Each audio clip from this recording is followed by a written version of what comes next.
হাজার গানের মাঝে একটি গান যদি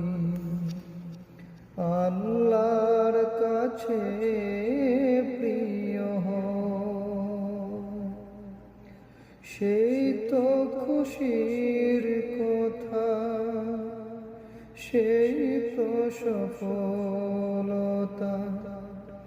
চাওয়া পাওয়া আর কিছু নয়, চাওয়া পাওয়া আর কিছু নয়।